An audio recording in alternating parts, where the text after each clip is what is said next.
어떤 그 찬송 시에 보니까 그 찬송 시의 앞부분에 하나님의 아들의 이름이 어쩌다 슬픔의 사람인가, 이것을 이해할 수 있는 사람은 하나님이신 예수 그리스도에 대해서 어느 정도 경험이 있고 체험이 있는 사람들이 이해할 수가 있겠죠. 계시록에 보면은 하나님께서 우리를 창조하신 목적이 아시다시피 모든 것들을 창조하신 목적, 그리고 그 모든 것들이 존재하는 목적은 그분의 기쁨을 위해서 존재한다.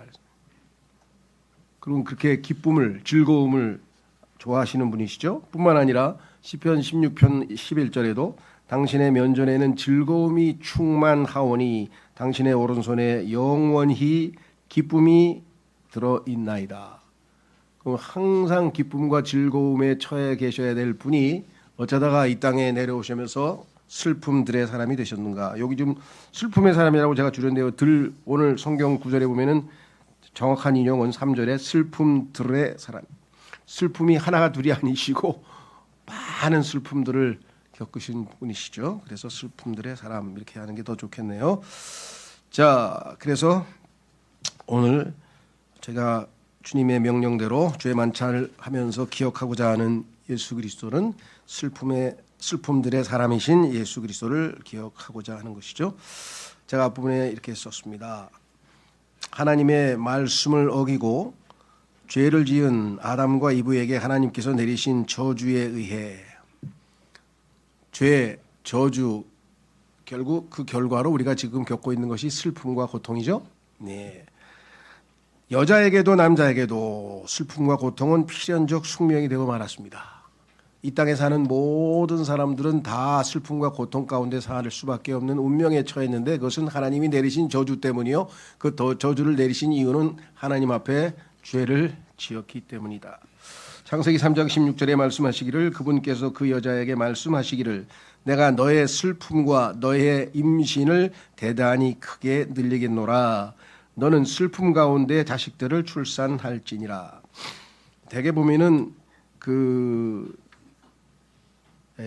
일반 성경 킹제임스 성경 이외에는요 슬픔과 임신을 구분하지 않고 그냥 임신의 고통, 수태의 고통을 늘리셨다 이렇게만 돼 있어요. 근데 그건 아니고요. 두 가지입니다. 슬픔은 늘렸고요. 그다음에 임신도 여기서 대단히 크게 늘렸다고 하는 것은 보통 원래 하나님이 창조하셨을 때에는 잘은 모르지만 짐승들처럼 그 출산할 때가 이렇게 딱 되게 정해져 있었을 텐데 하여간 하나님께서 징계의 수단으로 이것을 더 늘리셨다 이렇게 성경에 써 있네요. 뭐 여기서 깊이 그 얘기를 하려는 건 아니고요. 이 땅에서의 그 슬픔을 겪는 사람들을 보면 남자 여자를 비율로 해서 한번 보면은 여자들이 훨씬 많다는 것은 통계적으로 과학적으로 나와 있습니다. 하나님 말씀 그대로 하나님께서 여자에게 슬픔을 더 많이 늘리셨다는 것은 분명한 것 같아요. 자, 너는 슬픔 가운데 자식들을 출산할지니라. 얘기할 때 얼마나 고통스러운지 다 경험해 보신 분들이 여기 많이 계십니다. 그리고 너의 열망이 너희 남편에게 있을 것이요 그가 너를 다스릴 것이라 하셨느니라. 남자에게도 똑같이 말씀하셨어요. 슬픔을. 창세기 3장 17절에 그런 다음에 그분께서 아담에게 같이 말씀하셨느니라. 내가 너희 아내의 음성에 경청하였기에 내가 너에게 명령하여 말한 것 곧 너는 그것에서 나는 것을 먹지 말라 한 그 나무에서 나는 것을 먹었으므로 너로 인하여 토양은 저주를 받으리라. 아담이 지은 죄 때문에 이 땅의 토양이 다 죄의 저주를 받아서 하나님이 원래 의도하셨던 순수하고 깨끗한 식물들, 열매들이 나는 게 아니라 독성 물질이 들어있는, 그래서 조심해야죠. 뭐 독버섯 같이 아예 독이 들어있는 걸로 알려진 것도 있지만 일반적으로 우리가 먹는 음식물에도 뭐 감자 뭐 등등등에도 다 독성 물질이 포함되어 있다는 것을 우리는 잘 알고 있습니다.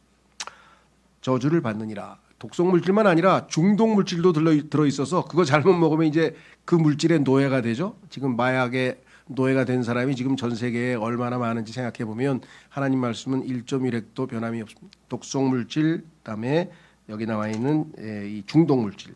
너희 생애의 모든 날들 동안 너는 슬픔 가운데 토양에서 나는 것을 먹으리라. 저주받은 땅에서 나는 것을 먹고 사는 인간이 어찌 행복할 수가, 어찌 즐거울 수가 있겠습니까? 그렇죠? 성경에 보면 이처럼 인간은 이제 이 저주받은 땅에서 살게 되어 있습니다. 반면에 예수 그리스도께서는 하늘에서부터 오신 주신데도 불구하고 이 저주받은 땅으로 일부러 의도적으로 내려오신 것이죠. 자, 그래서 다시 교재로 가시면 주보로 가시면 그래서 욥도 여자에게서 태어난 사람은 얼마 되지 않는 날들에 속하면서도 곤경으로 가득 찼나이다. 뭐 그렇게 오래 살지도 않는데 하나님께서는 70, 강건해도 80. 근데 요즘에는 뭐 90, 100 막 이렇게 가니까 사람들이 성경이 이상하다 그런 것 같은데 90, 100으로 가면은 그건 사는 거라기보다는 그냥 생존하는 거죠. 뭐 죄송합니다. 뭐 저도 그렇게 될 거니까 목숨이 붙어 있는 거지 그게 정상적으로 사는 건 아니죠. 그렇죠? 자, 그래서 성경에서 말씀하신 대로 얼마 되지 않는 짧은 인생인데도 불구하고 공경으로 가득 찬 것이 인생이라. 심지어는 인간은 고생에 이르도록 태어났느니라. 유명한 욥기 5장 7절의 말씀이죠. 그냥 엄마 뱃속에서 나오는 순간부터 방긋방긋 웃으면서 태어난 애기 봤나요? 엉덩이 한 대 얻어맞든지 하여간 깽 하면서 울면서 시작해가지고 고생문이 훤하죠 이제. 그래서 중세 뭐 꼭 서양인들만 한 건 아니지만 그래도 중세 서양 사람들은 인생을 눈물 골짜기라 이렇게 말한 것은 뭐 삶을 겪어본 사람이면 다 공감하실 겁니다. 자, 그래서 솔로몬도 모든 사람의 날들이 슬픔들이요 그의 고역은 비통함이기 때문이라 했습니다. 자, 그래서 욥기 14장 1절 한번 읽어보면요. 여자에게서 태어난 사람은 얼마 되지 않은 날들에 속하면서도 공경으로 가득 찼나이다. 전도서 2장 13절에 솔로몬은 뭐라고 고백했느냐. 이는 그의 모든 날들이 슬픔들이요 그의 고역은 비통함이기 때문이라. 진정 그의 마음은 밤중에 안식을 얻지 못하느니라. 이 또한 헛되도다. 이 세상에서 제일 지혜로운 사람이 솔로몬이라고들 다 인정하는 것 같아요. 그런데 그 가장 지혜로운 사람이 인생에 대해서 이렇게 말을 했습니다. 자, 그래서 우리는 이 땅이 정말 얼마나 고통스러운 곳인지 우리의 삶에서도 체험하고 또 다른 많은 사람들의 삶에서도 체험합니다. 이것을 가장 사람들에게 뭐라 그럴까요? 어필할까요? 할 수 있는 그러한 종교가 바로 불교인데요. 불교는 이 세상에 있는 모든 삶에 있어서 인간이 왜 불행한가? 고통 때문이다. 고통. 그래서 문제의 원인을 고통으로 잡았어요. 그래서 그 고통을 해결해야만, 고통을 없애야만 이 땅의 인간은 행복할 수 있다. 그럼 고통을 어떻게 없앨 수 있느냐? 인간이 고통당하는 이유를 이분들은 성경에서는 죄가 원인인데 그렇게 생각하지 않고 집착이라고 생각했어요. 인간의 집착. 그죠? 욕망을 이루고자 하는 집착, 뭔가 자기가 하고자 하는 만족을 누리려고 하는 그것을 끝까지 이루려다가 좌절돼서 실패하고 슬퍼하고 고통당한다 이렇게 생각해서 집착을 버리라 그러죠. 그래서 8 정도라고 하는 무슨 이렇게 뭐 십계명 비슷한 걸 하나 만들어 가지고 자꾸 수련을 하고 자기 자신을 비우고 뭐 이렇게 하다 보면 나중에 또 벽을 쳐다보고 또 막 이렇게 앉아서 또 수련도 하고 이러다 보니까 나중에 뭐 어떤 경지에 이르면 집착을 끊고 진정한 자유를 누린다 뭐 이래서 뭐 체험한 사람들 얘기가 가끔 나오는데요. 그거를 체험했던 피터 워크만이라는 목사는 그거 나중에 보니까 가짜더라. 그렇게 또 고백한 걸 좀 들어본 적이 있습니다. 그러니까 체험을 해보신 분 얘기니까 뭐 그렇죠. 성경은 고통은 원인이 아니고 결과입니다. 고통이 인간의 불행의 원인이 아니라 인간 불행의 원인은 죄입니다. 죄의 결과 고통이 온 거죠. 죄 문제를 해결해야죠. 그렇죠? 죄의 싹슨 사망이고 죄의 결과가 고통이라면 모든 원인은 죄인데 죄를 없애야 되는데 죄를 어떻게 없애요? 그래서 하나님의 아들이신 예수 그리스도께서 이 땅에 그 죄를 제거하시기 위해서 그 사명을 띠고 이 땅에 오신 거죠. Behold the Lamb, 어린 양을 보라. Which taketh away the sin of the world. 세상 죄를 제거하시는 하나님의 어린 양을 보라. 그래 문제 해결될 거 아니겠어요? 그렇죠? 원인과 결과를 정확하게 아셔야 돼요. 이 땅의 모든 원인은 죄로부터 시작이 됐어요. 이 세상에 원래 죄가 없었다고 성경에 써 있습니다. 로마서 5장 1절에 보면 이 세상에 죄가 들어왔어요. 누구 때문에? 한 사람 때문에 죄를 지은 아담 이브, 그 부부 때문에 죄가 세상에 들어왔죠. 그러면 세상에 있기 전에 성경에 보니까 그 죄라고 하는 죄의 실체가 있었어요. 죄를 성경에서 인격체로 얘기하는데 그 실체가 하나님께 대적을 했던, 반역을 저질렀던 마귀였죠. 사탄.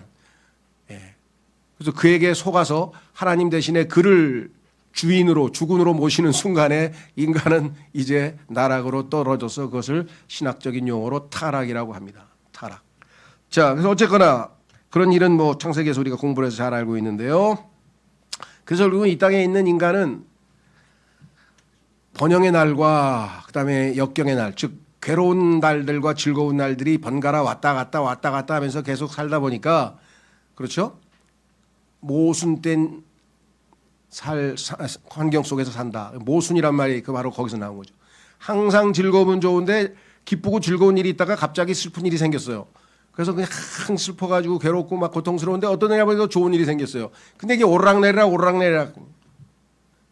그렇죠? 그래서 전도서 3장에 28가지, 그때가 이제 그 소위 말하면 우리가 이 달력이 음력이기 때문에 28만 계산을 했는데 28가지의 인간의 활동들을 14가지를 좋은 때 나쁜 때 좋으니까 태어날 때 죽을 때, 즐거울 때 슬플 때, 사랑할 때 미워할 때, 지을 때 부실 때, 뭐 이래 가지고 쭉.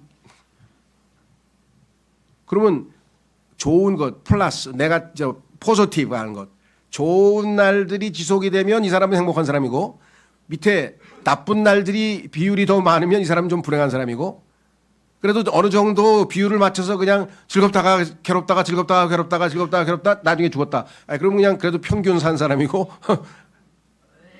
근데 솔로몬은 거의 즐거운 일만 하고 싶은 걸 딱 했어요.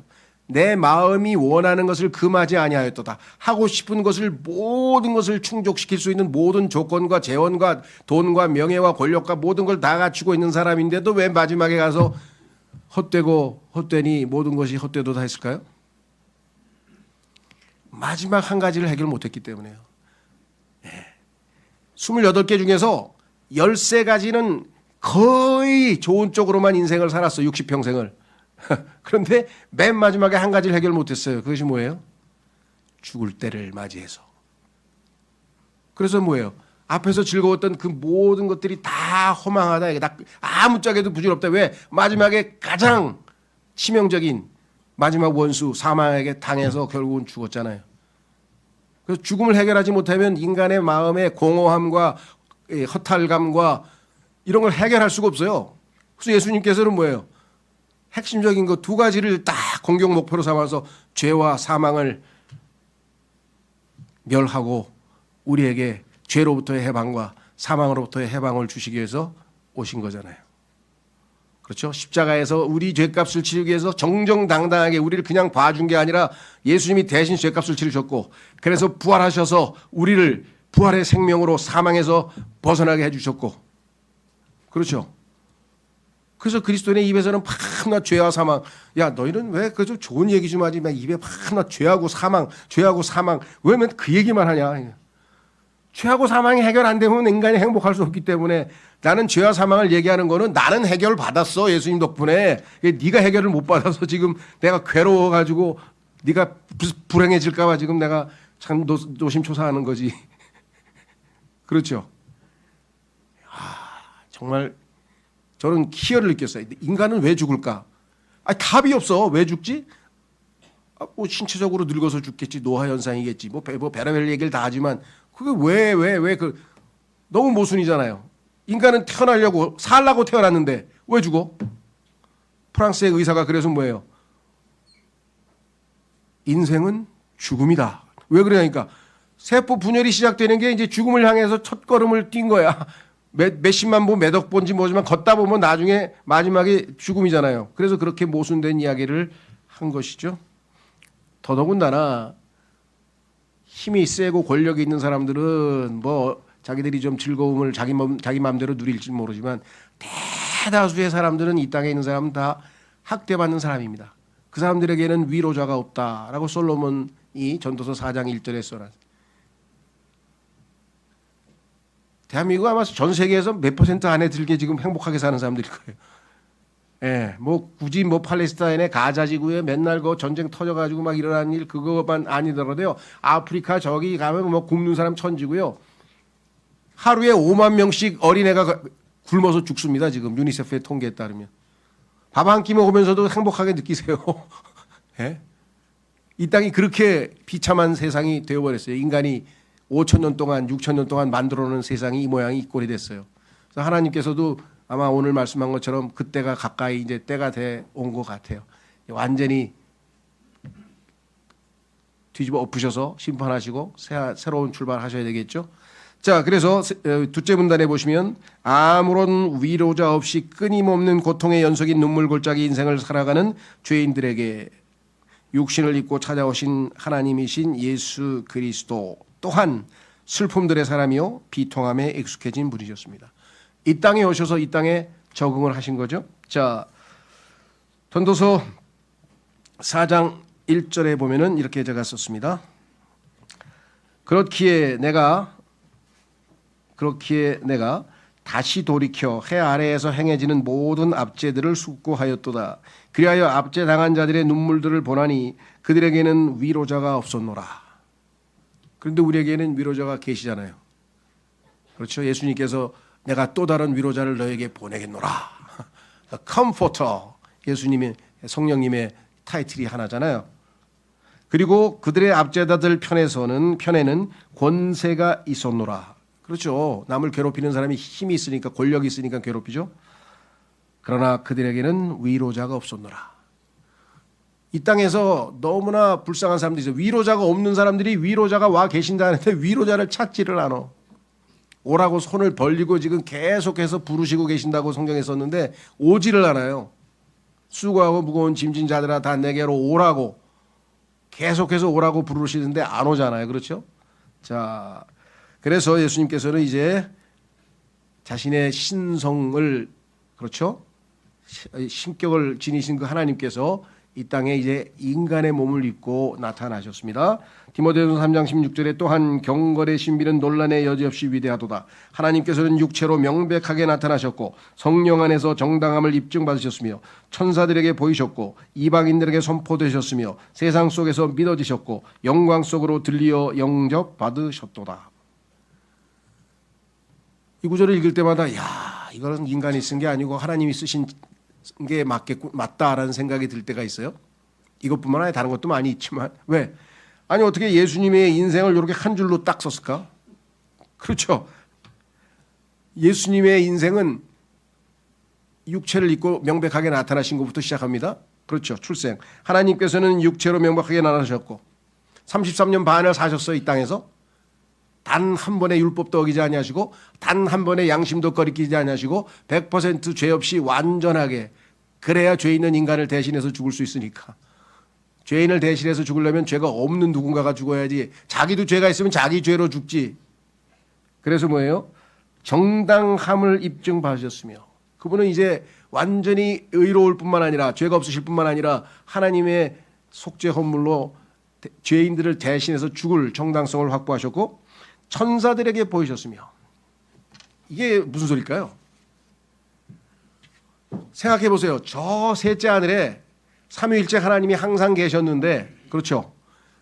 영원토록 창세기 1장 1절 이전에 영원히 있어요. 영원토록 찬송을 부르고 하나님께 영광을 돌리고 있는데 천사들이 어느 날 보니까 한 분이 없어졌어. 그래서 천사 세계에 난리법석이 나서 이게 어디 가시고 어떻게 된 거야 이게 어디로 갔어? 그랬더니 저 낮고 낮은 그 죄인들이 득실되는 데를 기어이 가고 마셨어. 그러니 천사들이 뭐가 궁금할까요? 왜 가셨을까? 이 영광을 놔두고 저 비참한 저 냄새나고 더럽고 추한데 거기 어떻게 가셨을까? 거기서 어떻게 적응하실까? 성경에 보니까 예수님께서 연한 초목이라고 그랬어요. 이사야서 53장 오늘 본문에 봤죠? 2절에 53장 2절에 연한 초목. 초목에는 세 종류가 있답니다. 연한 초목은 뭐냐면 그냥 우리 자생하는 거예요. 우리나라에서 자라는 초목은 잘 자라요. 그런데 외국에서 들어온 것들 중에는 연하지 않고 hard, 딱딱한, 그래서 외국에서 들어온 것은 우리나라 토양에서 잘 자라질 못해. 그런데 중간 정도 되는 것은 어느 정도 있다가 적응을 해. 그런데 단단한 초목인데 그거는 오자마자 얼마 있다 죽어버려. 왜? 이 적응이 안 돼. 그렇죠? 깨끗한 공기만 있던 곳에서 자라던 물고기는 더러운 물 속에서는 죽어버리잖아요. 마찬가지로 깨끗한 그런 공기 속에서만 사는 나무가 여기 오면 자라겠습니까? 근데 예수님은 순수한 깨끗한 죄 없는 거룩한 순결한 초목이셨어. 여기 왔는데 적응이 안 되는 거예요. 왜? 주변에 그냥 더러운 죄인들이 득실내고 그냥 온갖 죄들이 난무하고 여기서 예수님이 같이 거룩하시고 의로우신 분이 순결하신 분이 어떻게 사시겠어요? 그렇죠? 아, 그건 전 모르겠어요. 이건 뭐 그거를 조금이라도 느꼈다는 건 뭐냐면 제가 그 기억이 안 나네. 하여간 90년 아니 언젠가 하여간 예전에 한 20, 30년 전에 페루를 갔는데 아우 이게 더러워도 이렇게 더럽고 그냥 환경이 우리나라 60년대 뭐 어렸을 때 왜 우리 그냥 막 판자촌 있고 막 그런 데 있잖아요. 저도 그런 데 살아봤지만 너무 적응이 안 되는 거예요. 이게 이제 선진국에서 아주 고급으로 샤워하고 막 이렇게 편하게 살다가 갔더니 그냥 한 달이 막 1년 너무 힘들어가지고 야, 이거 어떻게 빨리 끝내고 이거 출장 빨리 끝내고 돌아가야 되는데 어떡하지? 아, 그래가지고 그냥 그 너무너무 그 힘들었던 기억이 나요. 예, 거기에서 그냥 뭐 뭡니까 그 잉카에서 나오는 열대 식물은 뭘 잘못 먹었는지 또 뭐지? 알러지가 생겨가지고 온몸에 그냥 뭐 두드러기가 다다다다 났는데 막 벽에다 머리를 들이박았다니까요. 너무 괴로워. 막 가려워가지고 미치겠는 거야. 그랬더니 옆에 있던 얼마 있다가 하루쯤 있다가 아 이거 약 가서 사 먹어요. 알러지예요. 그러더라고. 그 다행히 하루만 고생을 하긴 했었습니다만 어쨌거나 예수님은 이곳에 체질이 안 맞으죠. 왜? 예수님은 성경에 뭐예요? 우리는 흙에서 난 존재야. 그런데 예수님은 하늘로부터 오신 주야. 근데 하늘에서 내려오신 분이 이 땅에서 적응을 하시려니까 얼마나 힘드셨겠어요. 그렇죠? 그래서 그분은 이 땅에서 이 땅의 죄인들과 함께 슬픔과 비통함을 체험하셨습니다. 그래서 이사야서 53장 3절에 보시면 그는 사람들에게 멸시받고 거절당하는도다. 멸시받고 거절당한 경험이 없는 사람은 없겠죠. 또한 슬픔들의 사람이요 비통함에 익숙해진 사람이로다. 33년 반 동안 예수님께서는 이 땅에서 인간들의 행복을 맛볼 만한 그런 뭐 가족들의 행복이나 뭐 이런 것 맛볼 만한 게 하나도 없었어요. 비통함에 익숙해진 사람이로다. 그런즉 우리는 그로부터 피하려는 것처럼 우리의 얼굴을 숨겼다. 아우 저 사람하고 같이 있으면 나는 너무 불편하고 정말 그렇죠. 힘들어하고 고통스러운 사람과 함께 울고 함께 지낸다는 게 얼마나 힘드냐 이거죠. 그는 멸시받았고 우리는 그를 존중하지 아니하였도다. 자, 그래서 예수 그리스도께서는 이 땅에 이제 오셔서 참 다시 교재로 가십니다. 참 하나님이셨으나 참 인간으로 즉 마지막 아담으로 이 땅에 오셔서 이 땅에 하나님이 창조하신 아담이 타락한 자여 이제 더 이상 희망이 없습니다. 회복의 조짐이 없어요. 그래서 아담의 존재는 아담 안에 있는 모든 자는 그 아담을 속인 마귀와 함께 영원한 불호수에서 영원한 고통의 장소에서 마지막 영원토록 하나님의 심판을 받아야 될 대상이 되어버렸기 때문에 그 아담을 대표해서 이 아담들을 살리기 위해서는 아담에 속한 모든 사람들을 대표해서 마지막 아담으로 오신 거죠. 제가 마지막 아담입니다. 제가 이 아담들을 대신해서 책임을 지겠습니다. 예수님께서 책임지러 오신 거죠. 예수님의 이름이 그냥 라스트 아담이 아니에요. 라스트 아담이라니요. 예수님 후에도 아담의 후손들이 엄청 태어나고 있고 올해도 태어났고 아직도 태어날 텐데 그건 우리 생각이고요. 하나님께서는 예수님을 마지막 아담으로 정하셨어요. 이 땅에 얼마나 많은 아담의 후손들이 태어날지 모르지만 다 합쳐서 마지막으로 아담으로 아담의 대표로 십자가에서 죽으신 것이죠. 자신의 육체에 속한 날들에 친히 자신을 죽음에서 구원하실 수 있는 분께 격한 울음과 눈물들로 기도들과 간구들을 올려드리셨고 이 땅에서 사시면서 뭐라고 했는가? 여기 이사에서 우리가 히브리서 5장 7절에서 9절로 가면은 예수님께서의 이 땅에서의 나날들, 육체를 입고 사셨던 나날들을 이렇게 말씀합니다. 히브리서 5장 7절에서 9절, 그분께서 자신의 육체에 속한 날들에 33년 반 동안 친히 자신을 죽음에서 구원하실 수 있는 분께, 하나님에 대한 신뢰죠. 죄값을 치르기 위해서 죽지만 하나님께서 자신을 살리실 거라고 하는 확실한 믿음이 없이 예수님께서 그냥 무모하게 죽으신 건 아닙니다. 격한 울음과 눈물들로 기도들과 간구들을 올려드리셨으니 그분께서 두려워하셨으므로 받으셨느니라. 비록 그분께서는 한 아들이시지만 그럼에도 그분께서는 자신이 순환을 겪은 일들로 인하여 순종을 배우셨느니라. 그리하여 완전하게 되셨으니 그분께서는 자신에게 순종하는 자들 모두에게 영존하는 구원의 창시자가 되셨고. 여기서 이제 그리스도인으로서 조금 이해하기 어려운 부분이 있죠. 그러면서 예수님은 원래부터 완전하신 분이 아니셨나? 하나님이셨으니까 원래부터 완전하신 분이신데 가만히 있어봐, 완전하게 되셨다 그러면 그때는 불완전하셨다는 얘기인데, 그 다음에 예수님께서 모든 걸 다 하시는데 배우실 일도 있나? 그렇죠. 예수님께서는 여기 나와 있는 것처럼 순환을 겪은 일들로 인하여 순종을 배우셨느니라. 하나님께 늘 순종했지만, 그렇죠, 죽기까지, 생명을 내어주기까지 순종한 체험은 없는 거죠. 그렇죠. 그 다음에 완전하게 되셨다. 모든 걸 다 아시는 전지전능한 분이시기는 하나 인간이 겪는 슬픔과 고통과 비애와 모든 것을 다 아시지만, 그런 예수님께서 인간의 몸을 입고 인간으로 사시면서 그런 체험을 하신 건 아니잖아요. 만약에 예수님께서 셋째 하늘에 그냥 내려오시지 않고 계셨다면. 그렇죠? 그래서 인간을 대신해서 죽으시고 인간을 이해하고, 그뿐 아니에요. 인간을 이제 대제사장으로서 돌아보시고 격려하시고 위로하시고 조언하시고 인도해 주셔야 될 대제사장이 되셔야 될 거 아니에요. 그러면 인간의 삶을 직접 체험하지 않냐고 어떻게 얘기를 하겠어요? 그렇죠. 여러분도 그렇잖아요. 주변에 자기가 아픈데 겪어본 사람은 그거를 아프다고 하는 사람한테 가서 위로의 말을 전할 수 있죠.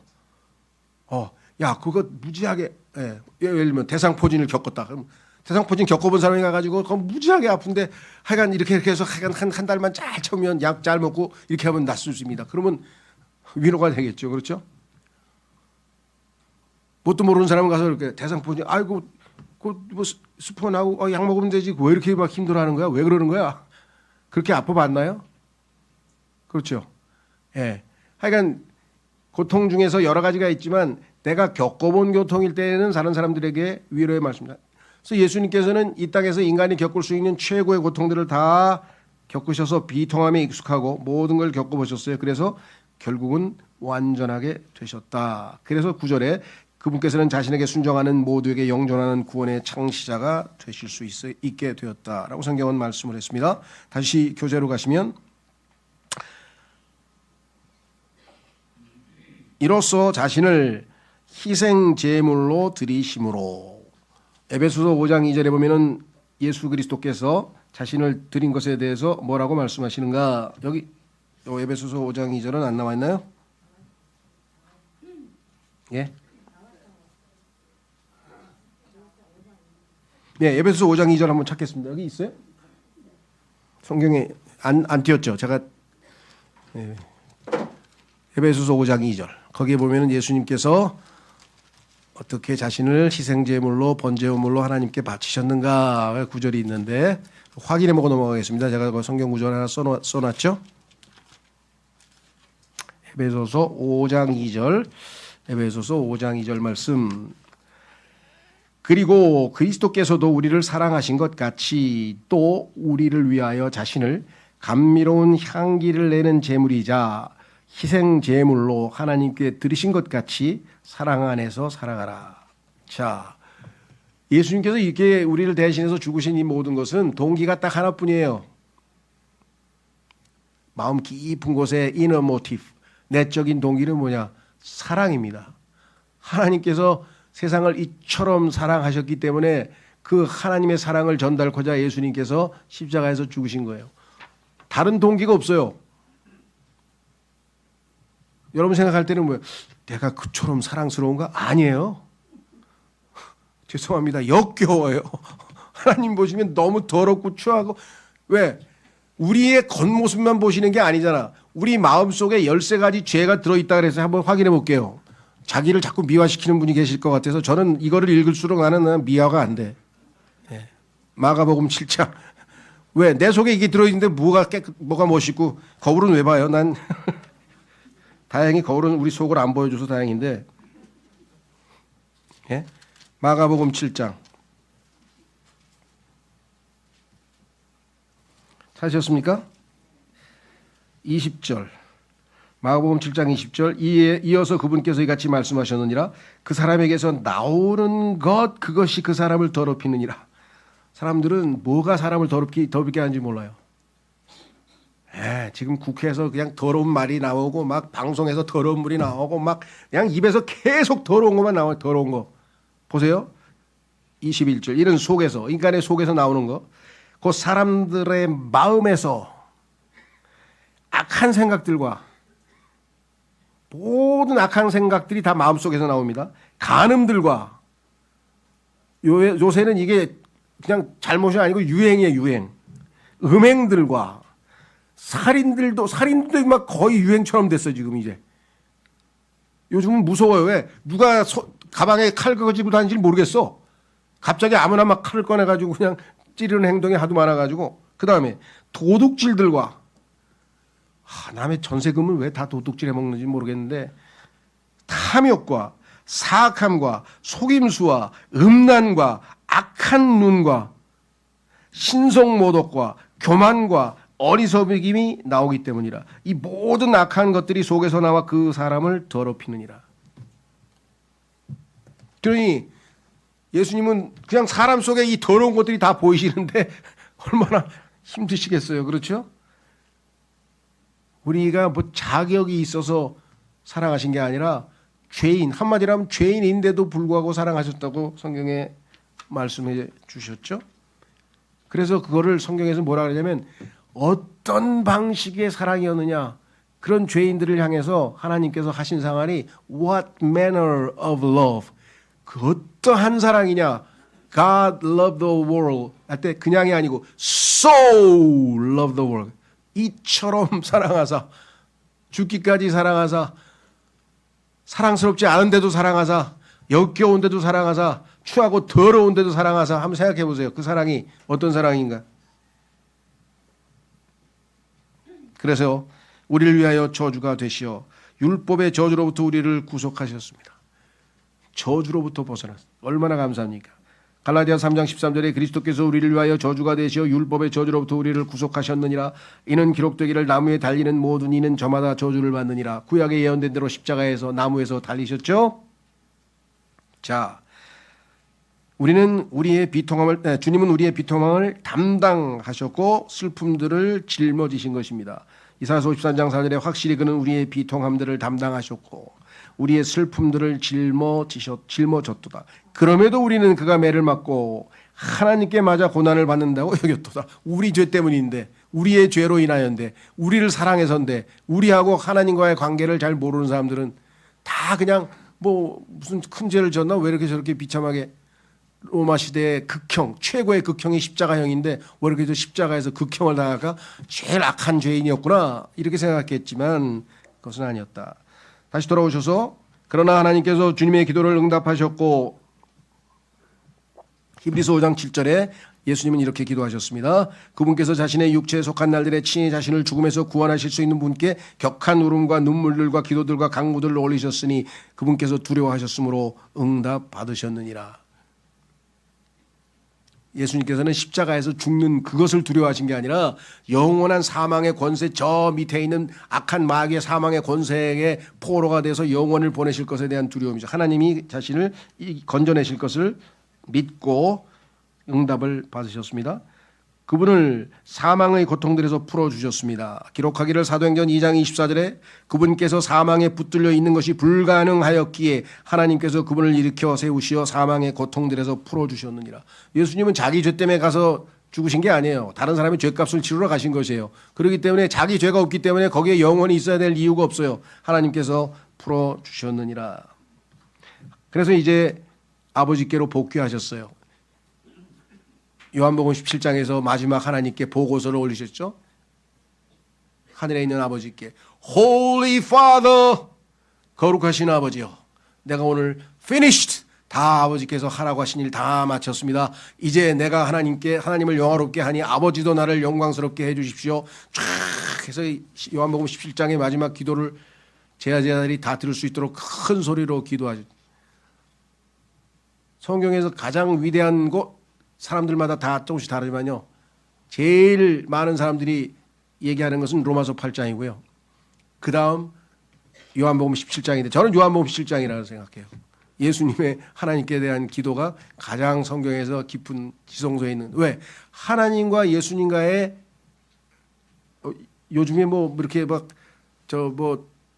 대통령하고 뭐 이렇게 부하들하고 막 전화하고 막 녹음하고 그다음에 또 무슨 명태균인가 누가 다 녹음해가지고 막 방송하잖아요.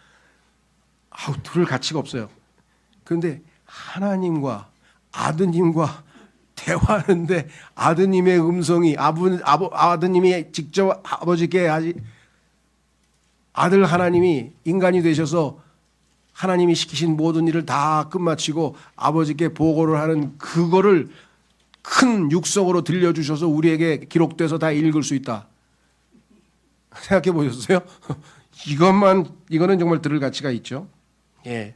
자, 그래서 최근에 보니까 그 로마서 8장을 한 300페이지, 500페이지 책을 쓰신 분도 있고 요한복음 17장에 대해서 한 600페이지, 700페이지 책을 쓰신 분도 있더라고요. 왜? 그 깊이를 자꾸 파고 들어가다 보니까 그렇게 많은 것들을 얻어냈겠죠. 자, 그래서 고통들에서 풀어주셨다. 그 다음에 하나님 왕자 우편에서 우리의 대제사장으로 계신 주님께서는 이제 올라가셨어요. 보고서 마치고 다 올라가셨고요. 승천하셨죠. 우리의 연약함들을 공감하지 못하는 분이 아니고, 이해가 되죠? 이 땅에서 우리의 연약함, 나약함, 슬픔, 괴로움, 인간은 그냥 조금만 더우면 아이고 더워, 야야야야 저 에어컨 켜라, 에어컨 켜라. 조금 있다가 야야야 난방 켜. 그렇죠? 조금만 아파, 아이고 허리야. 이게 뭐 연약함의 극치인 것 같아. 얼마나 연약해, 그렇죠? 예. 그래서 하나님 연약함을 공감하지 못하는 분이 아니고 feeling, 우리의 연약함을 다 느끼신다 그랬어요. 요즘 젊은 사람 좋아하는 게 feel인데 feeling. 예수님이 우리하고 똑같은 feeling을 가지고 계셔서 다 느끼셨다는 거예요. 배신감도 느끼셨고 배고픔도 느끼셨고 억울함도 느끼셨고 분통도 느끼셨고 다 느꼈어요. 그러니까 여러분만 겪는 거라고 생각하지 마시고요. 예수님도 다 겪으신 거예요. 오히려 모든 점들에서 우리가 그러한 것처럼 시험을 받으셨습니다. 모든 것, 육신의 정욕과 안목의 정욕까지 이상의 사랑, 자랑, 모든 것에 다 시험을 받으셨습니다. 그래서 히브리서 4장 15절에 말씀하시기를 이는 우리에게 계신 한 대제사장은 우리의 연약함들을 공감하지 못하는 분이 아니시기 때문이라. 그러니까 공감하시는 분에게 가서 마음을 털어놓으라 이거예요. 대부분 사람들은 괴로우면 뭐라 그러는 줄 아세요? 내 마음을 누가 아니? 누가 알기는 예수님이 아시지. 다른 사람 몰라요. 예수님 아시지. 오히려 모든 점들에서 우리가 그러한 것처럼 시험을 받으셨으나 그럼에도 죄는 없는 분이라. 한 번도 시험에 걸려 넘어지시지 않은 분이에요. 100% 다 통과했어요. 그러니까 뭐예요? 나도 걸려 넘어지지 않고 죄 안 지을 수 있도록 통과할 수 있도록 도우실 수 있는 분이니까 이분에게 와서 도움을 청하라고 항상 은혜의 보좌에서 기다리고 계신다고, 손 벌리고 기다리고 계신다는데 오지를 않으니 엉뚱한 데 가서 도움을 받으려고 하면 되시겠습니까? 자, 그래서 모든 점들에서 시험을 받았고요. 우리는 고통스러울 때마다 이분께 믿음으로 나아가 자비를 얻어내고 필요한 때 도우시는 은혜를 발견할 수 있습니다. 이것이 올해 우리가 해야 될 일이죠. 로마서 5장 2절에 또한 우리가 그분으로 말미암아 우리가 서 있는 이 은혜 안에 믿음으로 들어감을 얻었으며, 은혜의 왕좌에는 믿음으로 들어갑니다. 하나님의 영광의 소망을 크게 기뻐하느니라. 그런데 그곳에 들어가면 그곳에 은혜의 보좌로 가는 곳인데 거기에서 주님이 준비하신 두 가지가 있어요. 첫째, 히브리서 4장 16절. 그러므로 우리가 담대하게 은혜의 보좌로 나아가자. 이는 우리가 자비를 얻어내고 자비를 주셔요. 두 번째, 필요한 때에 도우시는 은혜를 발견하고자 함이라. 그죠? 필요한 때 친구가 진짜 친구라 그랬죠. 밤낮 친하게 술 먹고 야야하고 막 놀고 막 그러더니 진짜 중요할 때 좀 도와줘야 할 때 야야야야야야 이게 이 세상 친구들이에요, 그죠? 필요한 때 친구가 진짜 친구지. 그 얼마 전에 신문에서 뭐 칼럼을 읽었는데 하여간 그 의사가 썼더라고요. 근데 이 뭐라 그러죠? 주식을 해가지고 아주 그냥 뭐라 그러나 알거지가 돼가지고 아무것도 아주 막 인생의 이제 막판. 그래서 자기 전화번호부 그 저 스마트폰에 있는 순서대로 새벽 3시에 다 전화를 했대. 어떤 놈이 받아서 나 좀 도와주나. 진짜요. 현직 지금 정신과 의사예요, 이 사람. 지금은 이제 회계돼서 바뀌었는데 쫙 전화하는데 아무도 안 받더라는 거예요. 그중에 딱 한 사람인데 자기 동기인데 그게 막 정신과 의사였나 봐요. 그 사람은 딱 직감을 한 거야. 이 친구 이제 이거 전화 다 못 받으면 이제 극단적 선택을 하려고 그러는 거구나. 그걸 직감을 해가지고 빨리 나한테 오라고 그래가지고 갔어요. 근데 이 사람이 느낀 거 뭐냐면 왜 전화를 하면서 안 받았는지 생각을 한 거예요. 왜 안 받았을까 사람들이? 얼마 전에 너무 힘들어가지고 사람들한테 문자로 단체 문자로 나 300만 원만 빌려줄 놈 없냐? 그 문자를 보냈는데 전화를 받겠어요? 이 사람 전화를 이거 또 돈 빌려달라는 소리구나. 근데 이 친구가 도와줘가지고 딱 한 명 이 친구가 도와줘가지고 거기서 변화돼가지고 공부해가지고 정신과 의사가 돼서 지금 자기같이 그런 처지에 있는 사람들을 평생도록 돕기 위해서 자기가 살고 있다고 그렇게 신문에다가 그 인터뷰를 한 게 났었어요. 예. 근데 우리는 뭐야? 이런 사람하고 차원이 다른데 필요한 때에 도우시는 은혜를 주시려고 항상 은혜의 보좌 앞에서 기다리고 계신 분이 계시죠. 자, 그래서 우리는 이제 마무리 짓겠습니다. 궁극적으로 주님은 우리에게 더 이상 사망도 슬픔도 부르짐도 없을 것이요 더 이상 아픔도 없는 세상을 가져다 주실 것입니다. 이 땅에서의 삶이 끝나는 게 아니라 이 주님과 더불어 슬픔들의 사람이신 예수님과 더불어 이 땅에서 우리가 그분을 대제사장으로 모시고 살아가게 되면 마지막에 궁극적으로 그분께서 희생하신 그 십자가의 희생은 얼마나 놀라운 결과를 가져오느냐. 하나님께서 우리에게 주시고자 하는 모든 것들을 다 제공해 주시는, 여기 나와 있잖아요. 사망도 슬픔도 부르짖음도 아픔도 더 이상 없는 세상을 우리에게 주시기 위해서, 궁극적으로는 우리를 이렇게 해주시기 위해서 예수님이 죽으신 거예요. 그때가 올 때까지는 슬픔들의 사람 예수 그리스도, 그분은 우리의 주님이십니다. 할렐루야. 이 주님을 오늘 기억하는 시간을 갖도록 하겠습니다.